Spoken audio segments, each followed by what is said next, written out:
하나님 말씀 함께 보도록 하겠습니다. 로마서 12장 말씀입니다.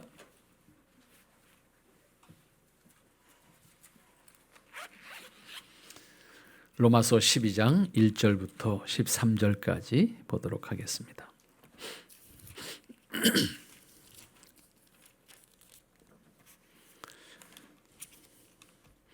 한 절씩 교독하겠습니다. 제가 1절을 보겠습니다.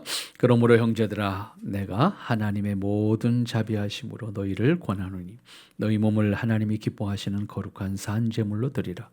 이는 너희가 드릴 영적 예배니라. 너희는 이 세대를 본받지 말고 오직 마음을 새롭게 함으로 변화를 받아 하나님의 선하시고 기뻐하시고 온전하신 뜻이 무엇인지 분별하도록 하라.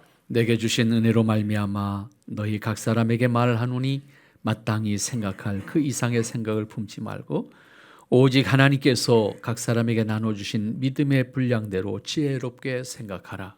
우리가 한 몸에 많은 지체를 가졌으나 모든 지체가 같은 기능을 가진 것이 아니니 이와 같이 우리 많은 사람이 그리스도 안에서 한 몸이 되어 서로 지체가 되었느니라. 우리에게 주신 은혜제로 받은 은사가 각각 다르니 혹 예언이면 믿음의 분수대로 혹 섬기는 일이면 섬기는 일로 혹 가르치는 자면 가르치는 일로 혹 위로하는 자면 위로하는 일로 구제하는 자는 성실함으로 다스리는 자는 부지런함으로 긍휼을 베푸는 자는 즐거움으로 할 것이니라. 사랑에는 거짓이 없나니 악을 미워하고 선에 속하라. 형제를 사랑하여 서로 우애하고 존경하기를 서로 먼저 하며 부지런하여 게으르지 말고 열심을 품고 주를 섬기라. 소망 중에 즐거워하며 환난 중에 참으며 기도에 항상 힘쓰며 다 같이 읽습니다. 성도의 쓸 것을 공급하며 손 대접하기를 힘쓰라. 아멘.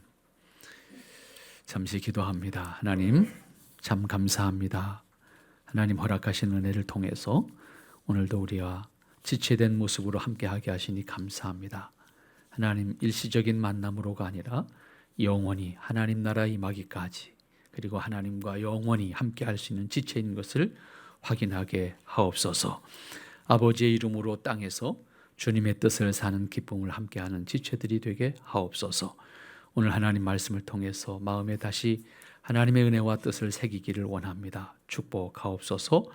성령님께서 친히 임재하시고 내주하시어서 하나님 저들의 마음 저들의 심령에 하나님의 은혜를 더하시고 필요한 것을 어루만져 주시고 그 마음에 새게 될 것들을 기억하게 하옵소서. 오직 성령님이 역사하시는 시간이기를 원합니다. 예수님의 이름으로 기도하옵나이다. 아멘. 네.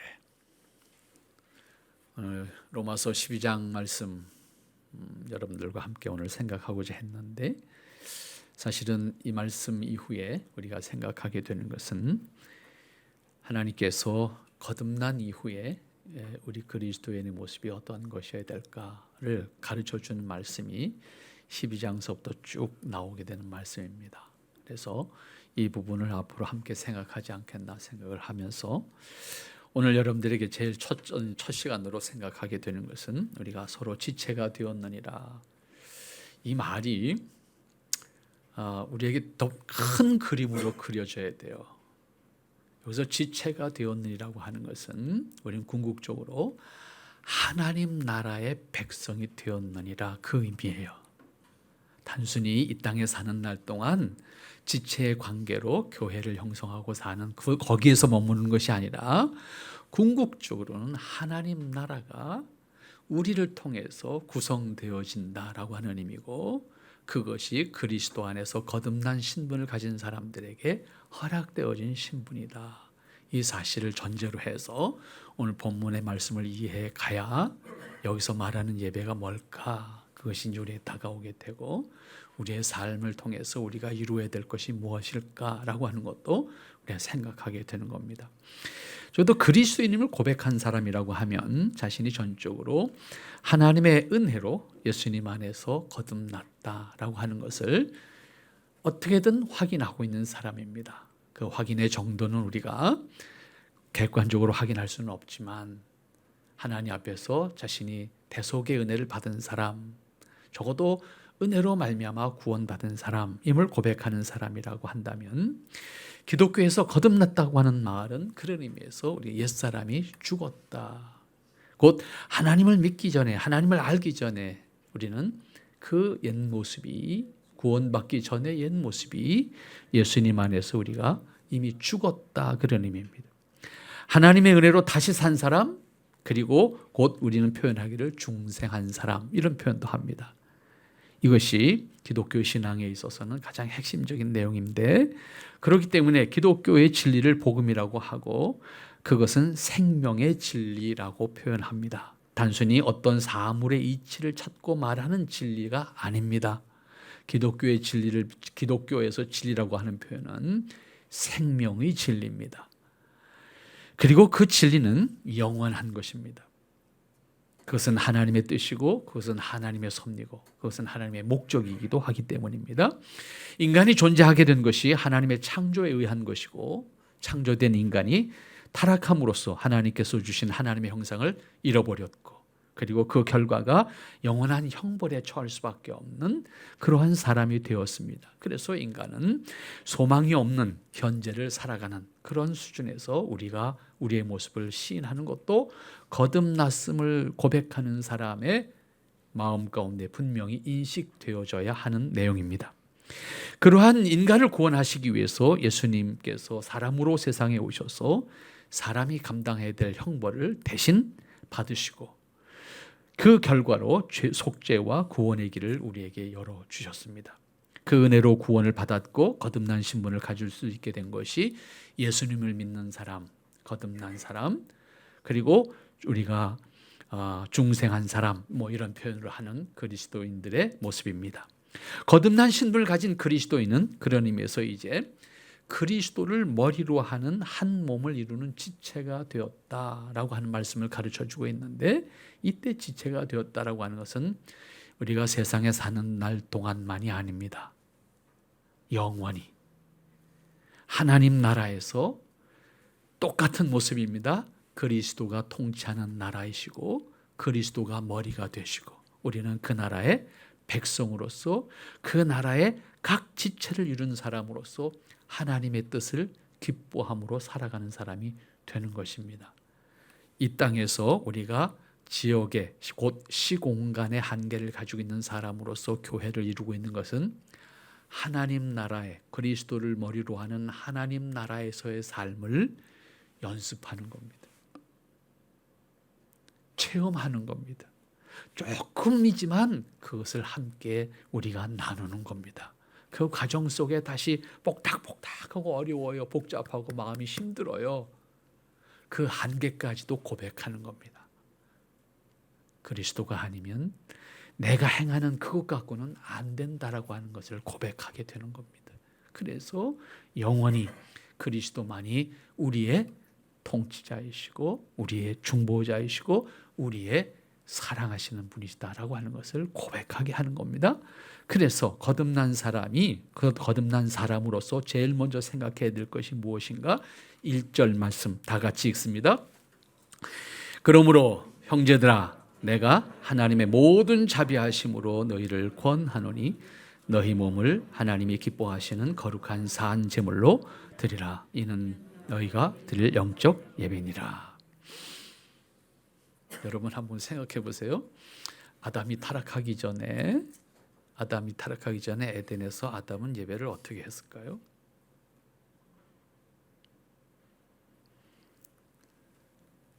우리가 하나님 나라에 이르러서 하나님 나라에서 예배는 그럼 우리는 어떻게 드릴까요?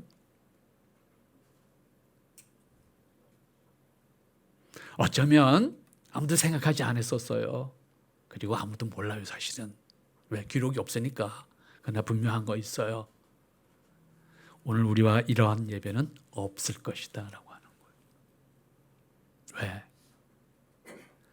왜? 매일매일이 하나님과 함께하는, 그리스도와 함께하는 예배이기 때문입니다. 그 예배는 형식이 아니라 그냥 삶이에요. 어떤 형식이 아니라 그냥 삶이라고요. 하나님을 기뻐하는 삶. 하나님을 노래하는 삶. 여러분, 그 그림을 그려보면서 너희가 드릴 영적 예배다라고 표현하고 있는 이 말씀을 한번 마음에 담아보세요. 앞에서 그리스도인은 거듭난 사람이라고 말씀을 드렸습니다. 거듭난 사람으로서 그리스도인은 어떤 모습일까? 어떤 자세로 궁극적으로는 무엇을 살아가야 되는 사람일까? 한번 생각해 보자고 말이에요. 그런데 예수님을 믿음으로 구원을 받았고 복을 받는 것으로 생각하는 것이 일반적이잖아요. 다시 말하면 늘 귀에 있을 때마다 말씀드리는 게 뭐예요? 전부 나한테 목적이 있다고 지금. 더 큰 세계를 봐야 되는데, 하지만 하나님의 창조 세계를 봐야 되는데, 하나님의 창조 목적을 봐야 되는데, 우리는 여전히 믿음까지도 나한테 예속되어 있다고요. 나를 위해서 하는 일이에요, 모두가. 그러나 그것이 하나님의 은혜였고 하나님의 창조 목적을 완성하는 것이었다라고 하는 사실을 확인한다고 하면 이제 그 생각이 나로부터 하나님께로 바뀌어져야 돼요.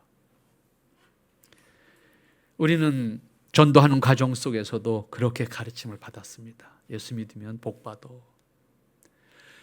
이 말이 틀린 말이 분명히 아니잖아요. 맞는 말이에요. 그런데 그렇게 인식되다 보니까 예수 믿는 목적이 저절로 어디로 와 있어요 지금? 나한테로 와 있잖아요. 내가 복 받으려고 예수님 믿어주는 거잖아요. 의도하지 않았지만 결과는 그렇게 된 거잖아요.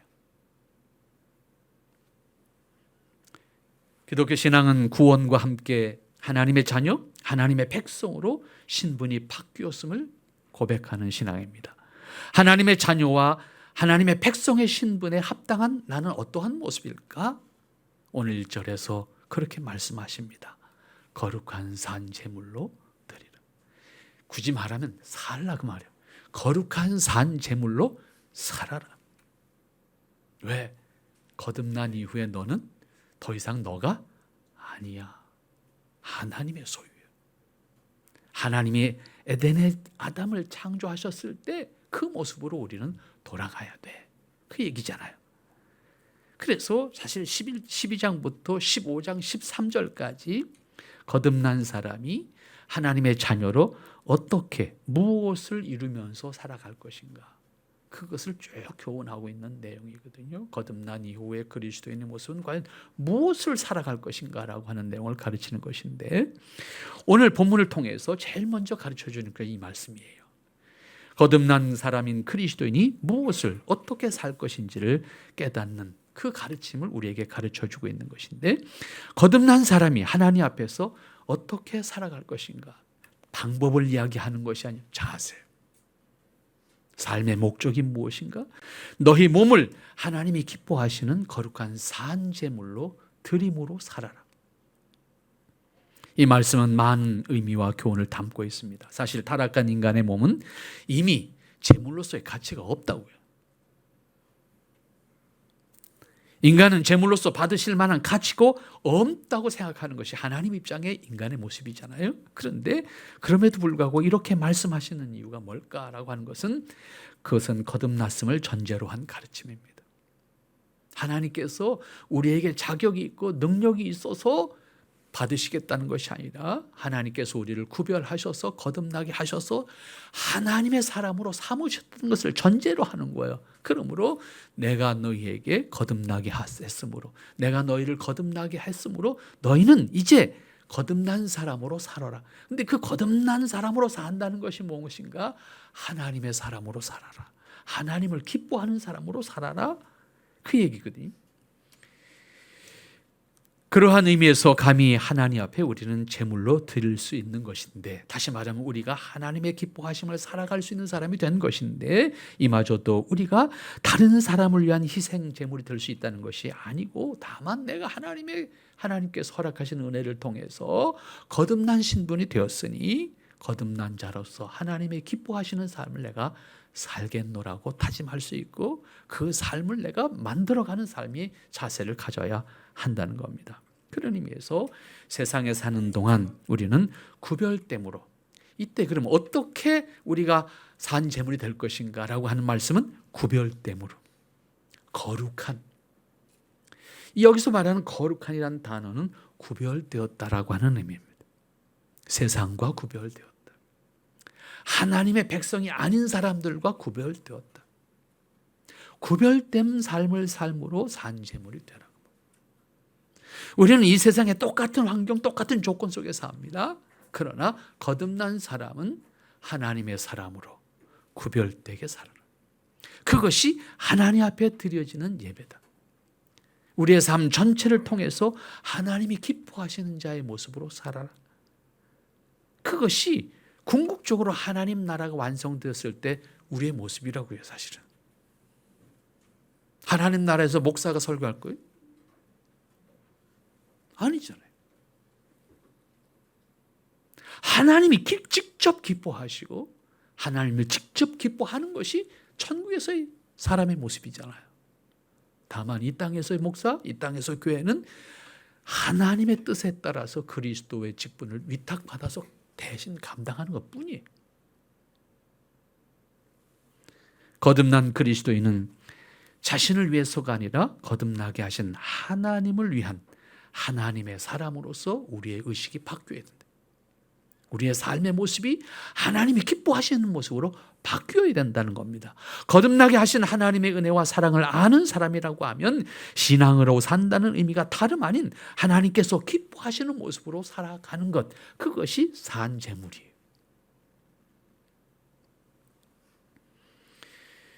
그것은 결국 기회가 있을 때마다 말씀드리는 것이지만은 신앙의 목적이 자신에게 있어서는 안 된다.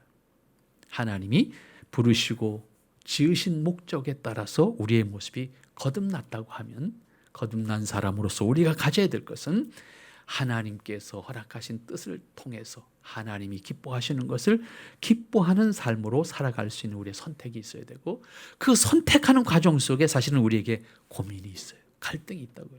그렇잖아요. 현실 속에서 고민과 갈등이 없을 수 없잖아요. 그것이 우리가 감당해야 될 문제예요. 그런데 우리는 여기에 대해서 고민하지 않으려고 그래요.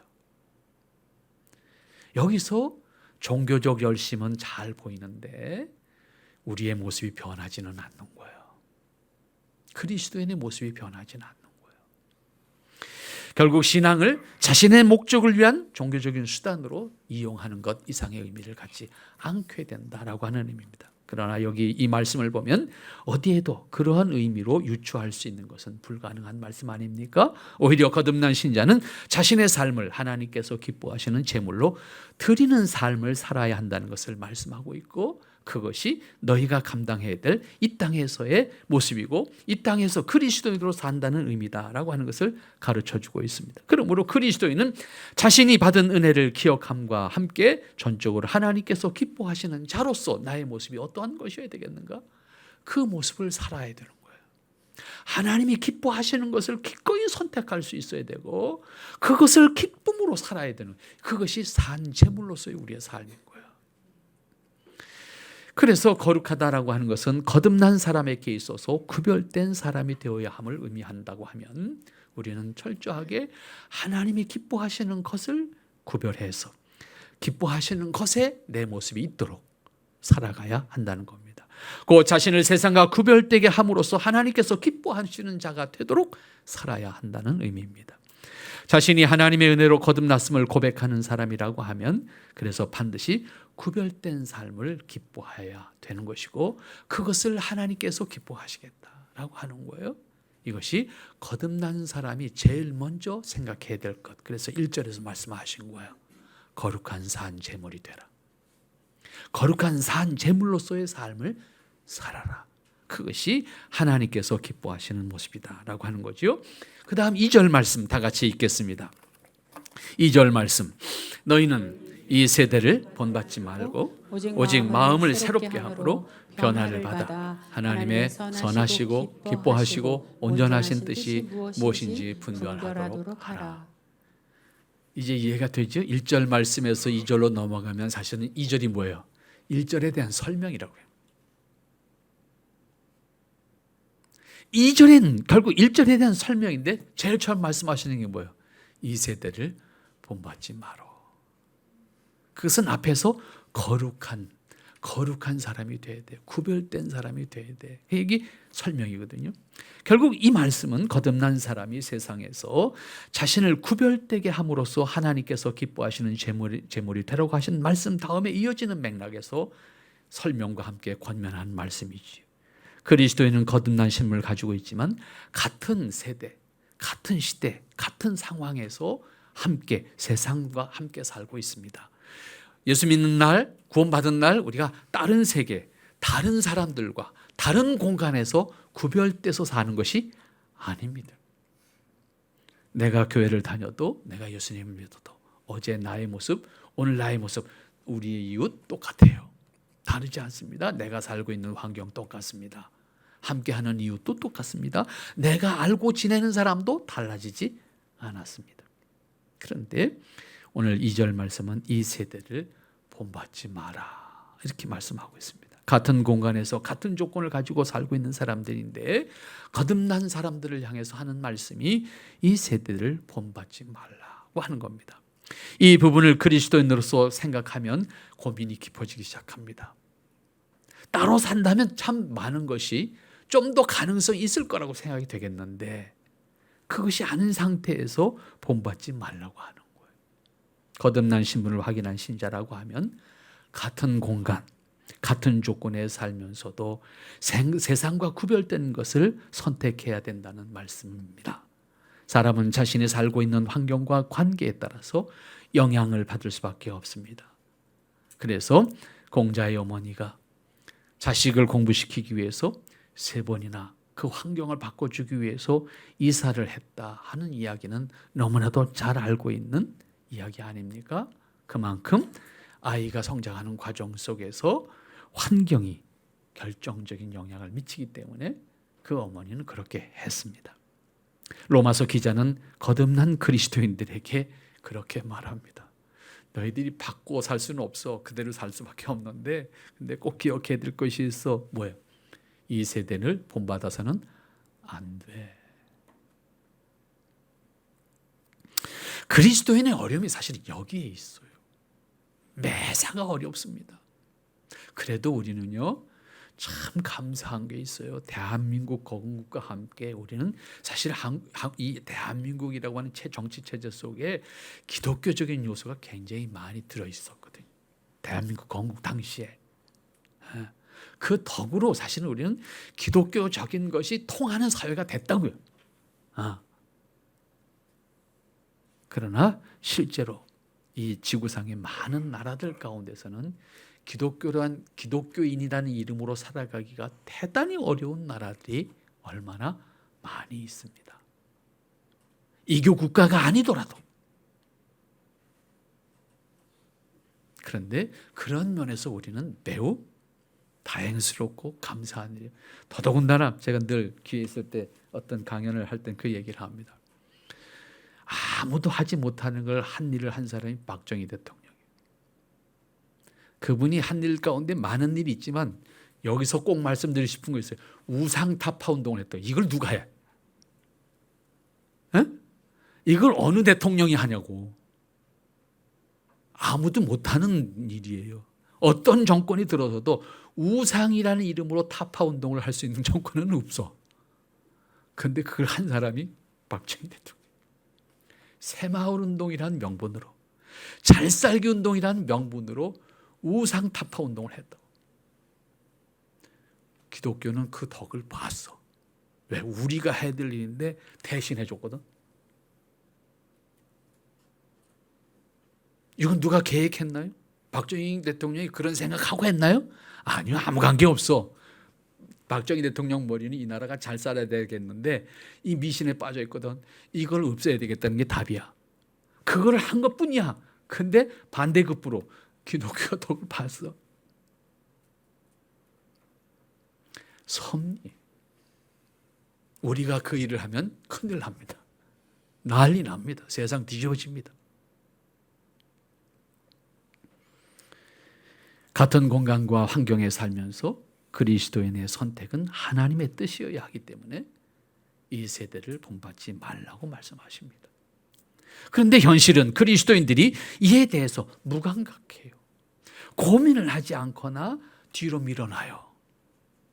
분명히 그리스도인이라면 이에 대한 고민과 갈등을 경험하게 되고 그 과정에서 세상을 따라가지 않아야 하는데 그것이 결코 쉽지는 않다는 겁니다. 그런데 아무리 고민이 없다면 어떤 의미에서 아무런 생각도 없이 다만 자신의 종교적인 의무를 다하는 것으로 만족하는 그런 종교인으로서 살아가는 사람이 되고 말 겁니다. 저는 개인적으로 아들 녀석이 사회인으로 성장하는 과정 속에 이런 고민들을 하게 되잖아요. 군대를 갔어. 해줄 수 있는 게 없잖아. 알아서 해야 돼. 뭘 선택할 건지, 어떻게 선택할 건지. 쉬운 말 있어. 기도해. 내가 할 수 있는 가장 쉬운 말이고 가장 정확한 말이야. 그런데 감당은 누가 해야 돼? 쥐가 해야 돼. 그러니까 훈련소에서 얼마나 힘들었겠어요.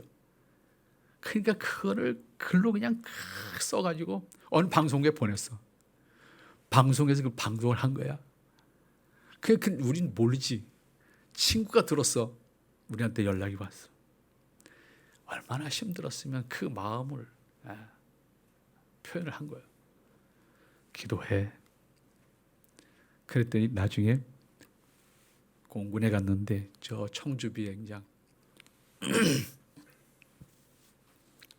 아무도 없는데 혼자만 근무를 하는 데 가셨어요. 3년 동안 거기서 혼자 살았습니다.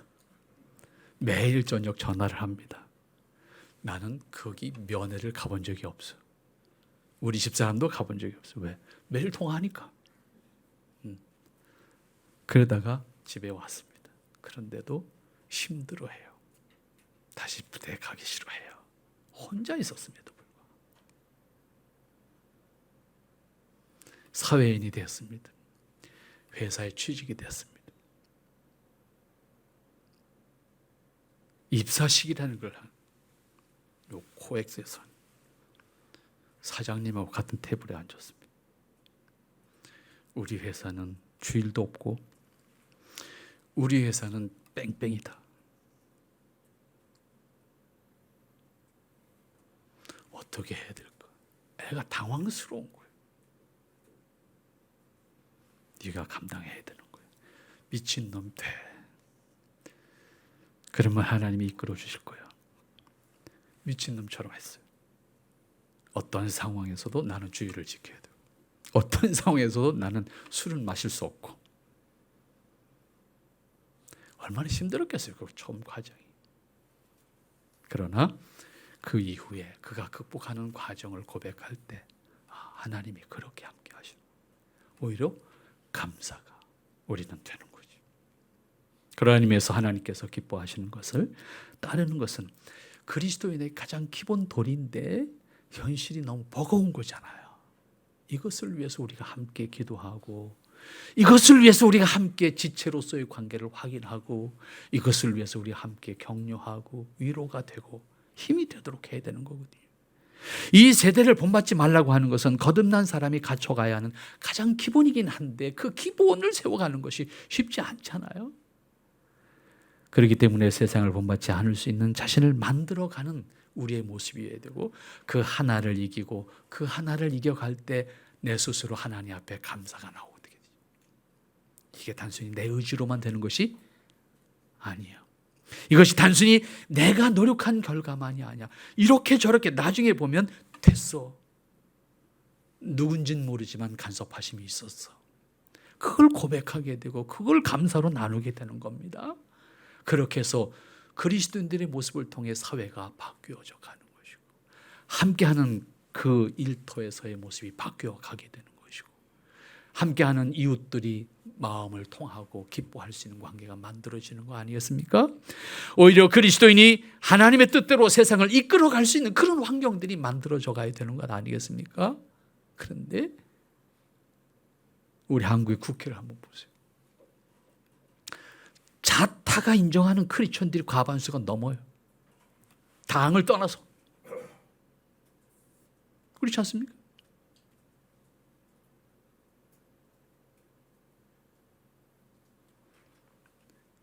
당의 문제가 아니잖아요. 그리스도인은 하나님의 통치 속에 있는 사람이잖아요. 하나님의 뜻을 섬겨야지요. 자기 신들에게 주어진 직분을 통해서 누구의 뜻을 섬기는?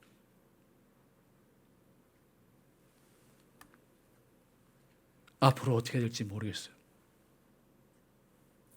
심각한 문제 아니에요? 명분을 그럴듯하게 만들어놓고 그 안에서 수많은 불의가 행할 수 있도록 법을 만든다고 하면 어떻게 하겠냐? 오히려 그리스도인이 하나님의 뜻대로 세상을 이끌어갈 수 있어야 되는데 하나님께서 기뻐하시는 것을 행함으로 이 세상에 선한 영향력을 미쳐야 되는데, 그런데 아쉽게도 현실은 그리스도인들이 세상을 본받아서 따르고 있는 현실이 아닌가라고 하는 생각을 하게 됩니다. 이어서 말씀합니다. 그 다음 이어지는 말씀이 뭡니까? 마음을 새롭게 해라. 그리고 변화를 받아라. 그리고 하나님의 선하시고 기뻐하시고 온전하신 뜻이 무엇인지를 분별하도록 해라. 여러분, 이 말씀 잘 곱씹어 보세요. 내 정체성을 분명히 거듭난 사람으로 확인한다고 하면 산 제물로서의, 거룩한 산 제물로서의 삶으로 나타나야 되겠는데, 그것을 이루어가는 과정 속에 우리가 해야 될 것, 첫 번째, 이 세대를 본받지 말아야 되는 것이고, 그 다음 마음을 새롭게 하는 거예요.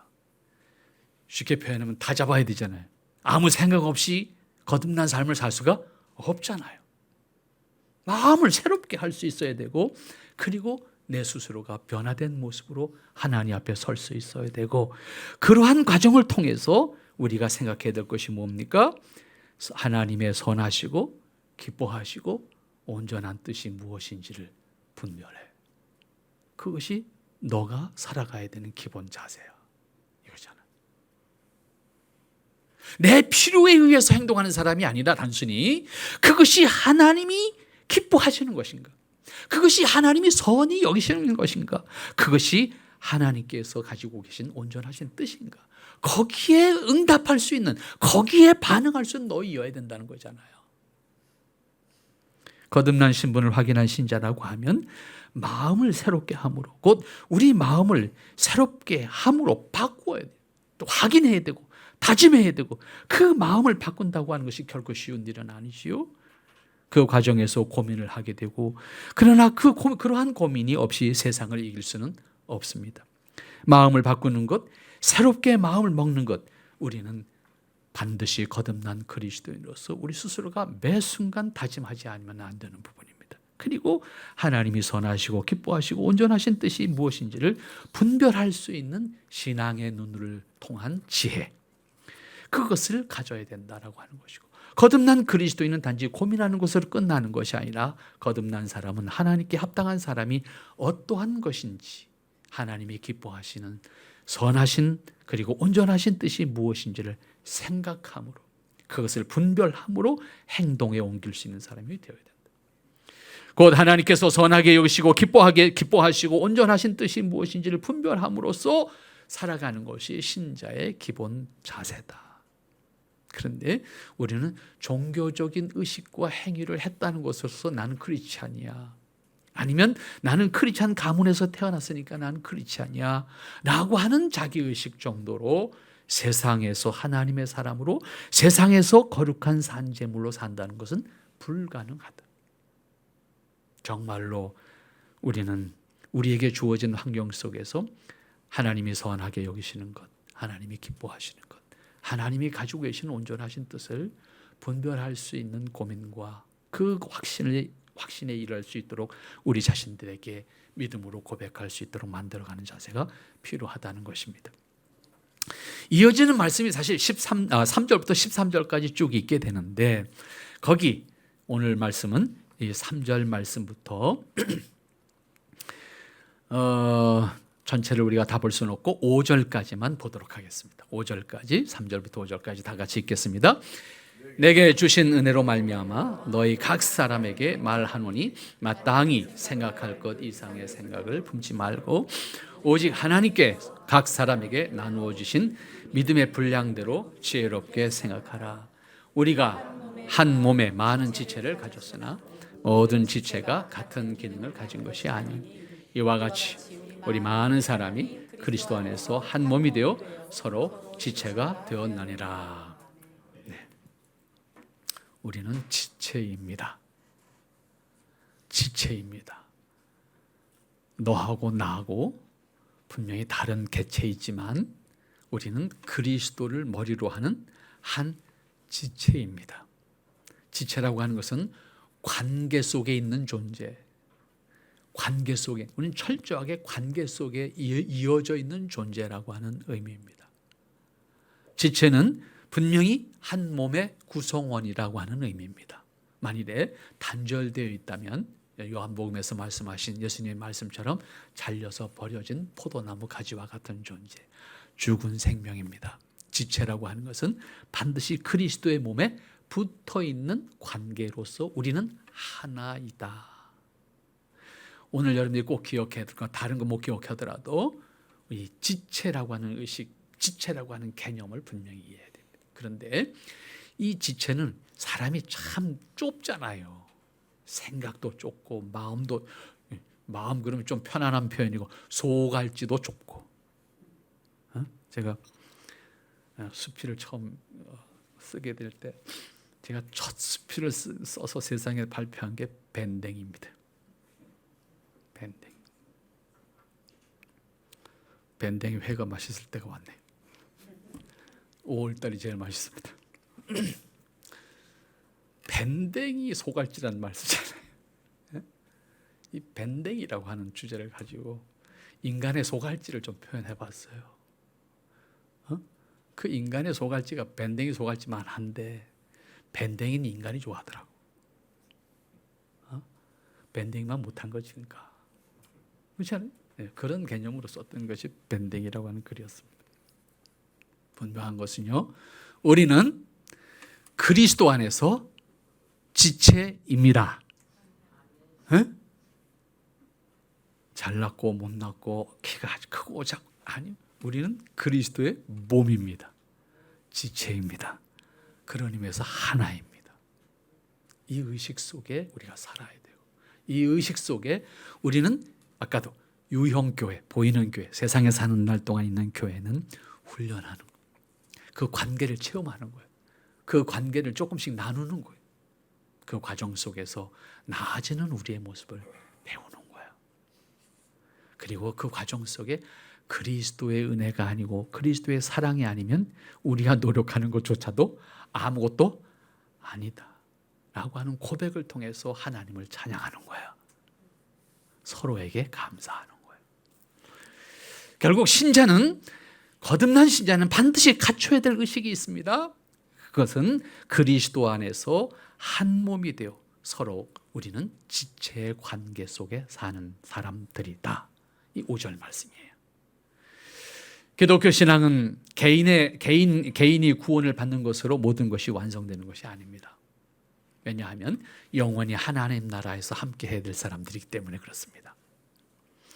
구원의 문제는 지금 그 개인적인 것이지만은 그 주권은 하나님이 갖고 계시고 구원의 목적은 하나님 나라를 완성하는 것입니다. 때문에 아무리 배기 싫어도 하나님 나라 가서 같이 살아야 돼요. 어떻게 하실 거예요? 응? 그런데 배기 싫어서 딴 교회 간대. 뒷책임 누가 질 거예요?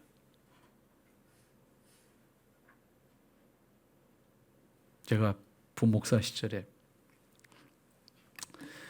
이 구역장님들한테 매일 공갈 협박에 전화를 받습니다. 당시에 139역이 있었는데 이 139역을 연말에 조정을 하려고 하면 이게 머리가 뽀개집니다. 왜? 세상 말로 하면 민원이 많아. 세상 말로 민원이 많아. 구역장님들이 저마다 전화하는 거야. 나 아무개랑 같이 해주면 안 돼. 에? 나 아무개 집사, 아무개랑 같은 구역을 해주면 나 교회 안 다닌대. 이게 협박이잖아요. 내가 담임 목사였으면 그래 다 오지 마 그랬을 거야. 근데 부목사가 그랬다가 큰일 나잖아. 그러니까 이유가 뭐예요? 힘든 거야. 교회도 잘 안 나오지. 뭘 하자면 같이 안 하지. 이 속색이는 신자야. 그러니까 우리 구역에 들어오면 그 사람이 우리 교회에 들어오면 어떻게 돼? 우리 구역 성적이 나빠져. 연말에 상을 받아야 하는데 못 받아. 그러니까 아무개랑 같은 구역을 해주면 안 된대. 그럼 이거 누가 맡을 거예요? 모른대. 우리 구역은 안 된대. 여러분, 이게요, 그 교회 문제가 아니에요. 한국 교회 문제예요. 교회가 왜 있어야 되나? 집사가 왜 있어야 되는데? 구역장이 왜 필요한 건데? 저는 그게 너무 힘들었어요. 그래서 한번 구역장님들 다 모아놓고 한번 야단을 쳤어요. 이게 뭐냐?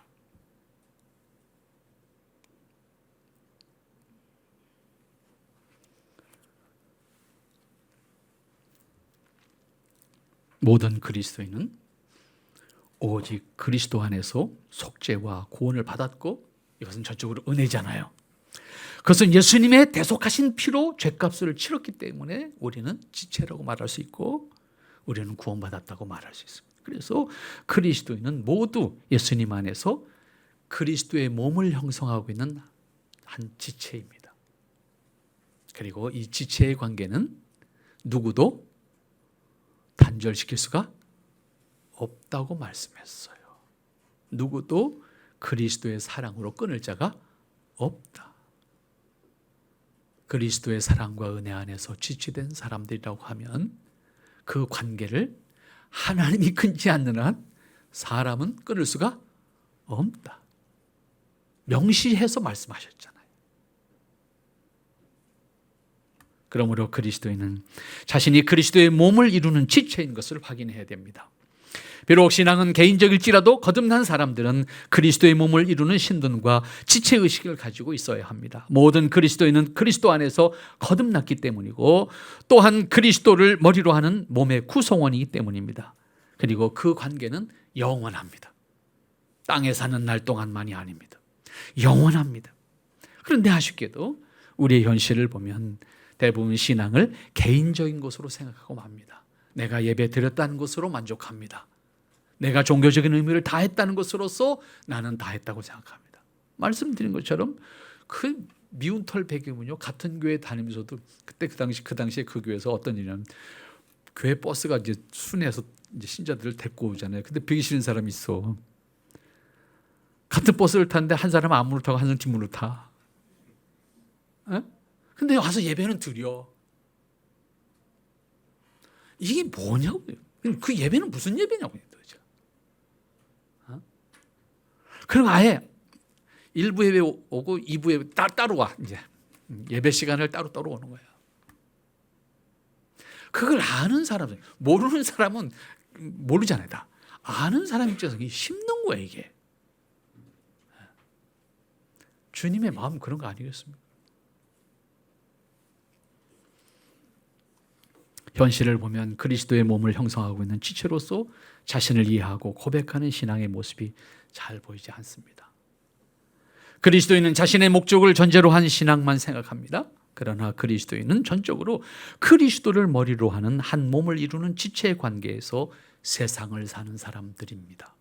그렇기 때문에 거듭난 사람이 반드시 가지고 있어야 되는 것은 지체의식입니다. 그리스도인으로 자기의 자신에 대한 인식을 전적으로 몸 전체를 전제로 해서 생각해야 됩니다. 여기서 그리스도인에게 요구되는 매우 중요한 것은 한 몸의 구성원으로서 자신을 인식할 수가 있어야 합니다. 이에 철저한 의식이 필요합니다. 한 몸을 이루고 있는 관계에서 자신을 인식할 수 있어야 한다는 말씀입니다. 이것은 누구도 빼앗거나 취소하거나 분리할 수 있는 것이 아니기 때문에, 하나님께서 선언하시고 맺어주신 관계이기 때문에 하나님께서 취소하지 않는 한 그리스도를 머리로 하는 지체의 관계는 취소될 수가 없습니다. 제가 이걸 그대로 결혼식 주례할 때 이 말씀드렸습니다. 우리는 한 몸을 이루잖아요. 부부가 한 몸을 이루는.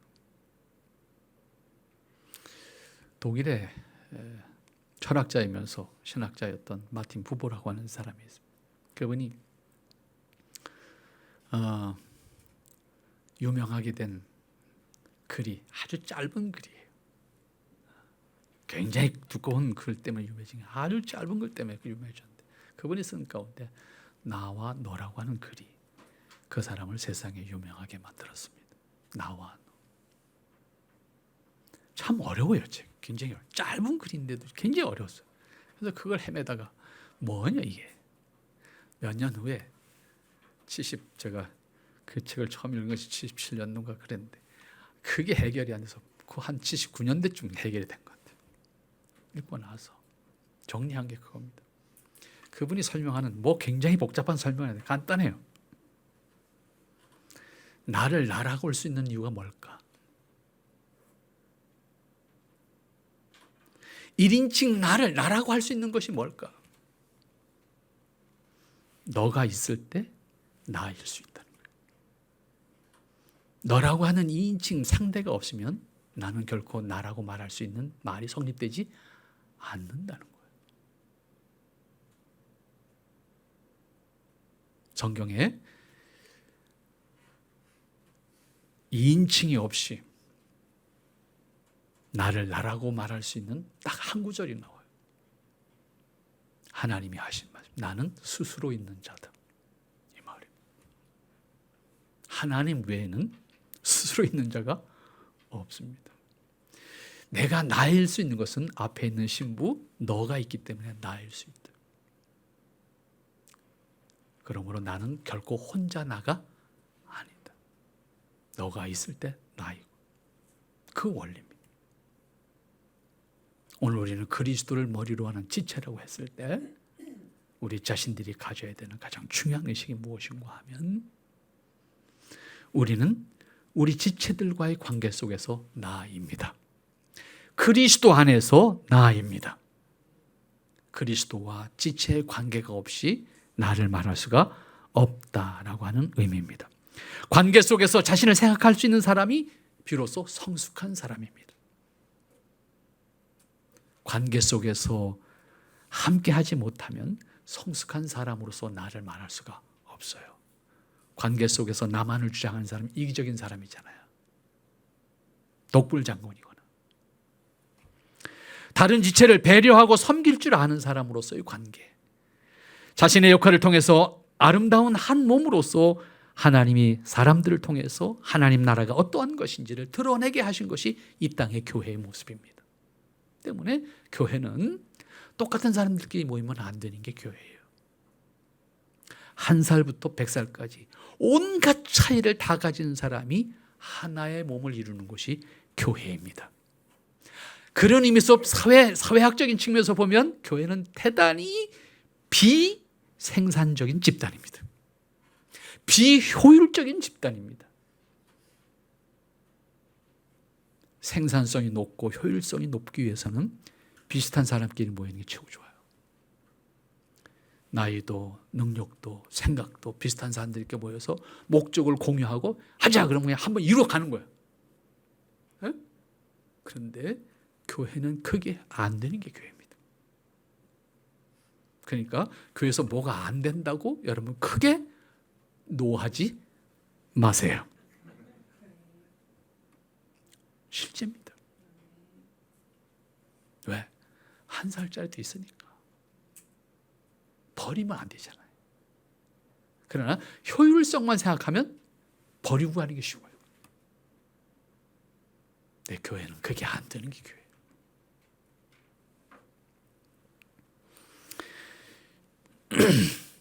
교회는 보이지 않는 하나님 나라에 드러내는 모습입니다. 그런데 여기에 오점투성이에요. 교회는 보이지 않는 하나님 나라에 보이는 모습이기 때문에 우리가 있는 그리스도의 몸으로서 아름다운 모습을 만드는 것과 그 관계에서 각각의 역할을 감당하는 것을 통해서 하나님 나라를 세상에 드러내야 되는 겁니다. 또한 그리스도인으로서 그 나라를 기뻐해야 되는 것입니다. 그렇게 하기 위해서 우리에게 교훈하는 것이 뭡니까? 3절, 믿음의 분량대로 지혜롭게 생각하라. 4절, 모든 지체가 같은 기능을 가진 것이 아니다. 분명히 생각하라는 거예요.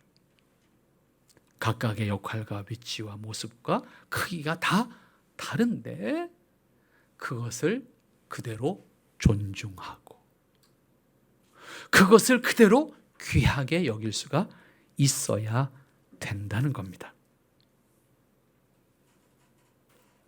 그것이 교회의 모습이고 그게 거듭난 사람들이 모여있는 공동체로서의 모습입니다.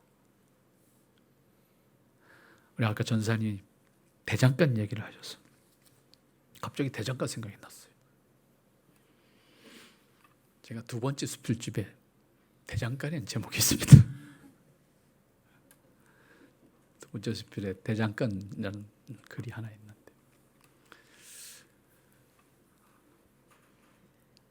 주제는 대장간 자체가 주제인데 거기서 핵심적인 대장간에는 여러 가지 도구가 필요해요. 그죠? 쇳덩어리가 못 쓰는 고철이 있어야 돼. 좋은 고철이 아니야. 못 쓰는 고철이 있어야 돼. 응? 못 쓰는 고철을 쓸 걸로 만드는 게 대장간이잖아요. 응? 못 쓰는 고철이 있어야 되고 풀무가 있어야 되고 해머가 있어야 돼. 두들긴 해머가 있어야 돼. 근데 제가 중심을 봤던 건 뭐냐면 뭐 해머도 중요하고 풀무도 중요하고 고철도 중요해. 근데 태어나서 죽을 때까지 얻어맞는 놈이 하나 있어. 뭡니까? 모루에 모루. 뭘 두들기려면 밑에 받치는 게 있잖아요. 어? 받쳐야 되잖아요. 둥그런 쇠를 받쳐놓고 거기다 올려놓고 두들기잖아요. 이 받침쇠를 모루라 그래. 모루. 망치는 때리는 기쁨이라도 있지. 그렇잖아요. 생각하면. 고철 덩어리는 어쨌든 쓸모 있는 게 만들어지는 기쁨이 있지. 근데 모루는 죽을 때까지 마셔야 돼. 누구도 쳐다보지 않아. 일 끝나면 저기 쳐박아. 그렇잖아요. 그걸 보면서 모루를 같이 한번 동감해보고 싶은 마음이 있었어요. 저놈은 왜 태어나서 저렇게 얻어 터지다가 평생을 살다가 끝날까? 그런 생각을 해봤어요. 근데 모루가 없이는 풀무가 필요가 없어요. 왜? 만들 수 있는 방법이 없어. 모루가 없이. 자, 그러면 우리 모루가 한번 되어 봅시다. 어? 모루가 없이는 새로운 게 만들어질 수가 없어요.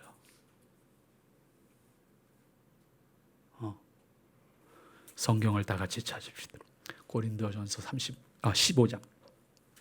고린도전서 15장입니다. 31절입니다. 다 같이 읽읍시다. 형제들아, 내가 그리스도 예수 우리 주 안에서 가진 바 너희에 대한 나의 자랑을 두고 단언하노니 나는 날마다 죽노라. 아멘. 모루가 되는 일은 날마다 죽는 겁니다. 날마다 죽음으로 그리스도의 머리를 높이고 교회를 하나님의 나라로 드러내 보여주는 역사로 나타나게 될 것입니다. 기도합니다. 거룩하시고 자비로우신 아버지 하나님, 참 감사합니다. 귀한 날 주셨습니다. 평화를 주셨습니다. 건강을 주셨습니다. 하나님께서 허락하신 은혜를 주셨습니다. 그럼에도 불구하고 우리는 그리스도 안에서 거듭난 사람으로서 세상을 허락하신 뜻대로 살아가지 못하고 늘 그마저도 자신만을 생각하고 살아온 우리의 일생입니다. 하나님, 오직 하나님이 기뻐하시는 뜻 안에서 우리를 구별하셨사오니 하나님 나라를 이루는 사람으로 세상에서 그리스도의 몸된 지체들의 모습을 가지고 살아가게 하옵소서. 주님의 뜻을 살기에 부족함이 없도록 역사하시고 축복하옵소서. 아버지의 사랑과 은혜를 함께 기뻐할 수 있는 우리 지체들이 되게 하옵소서. 예수님의 이름으로 기도합나이다. 아멘.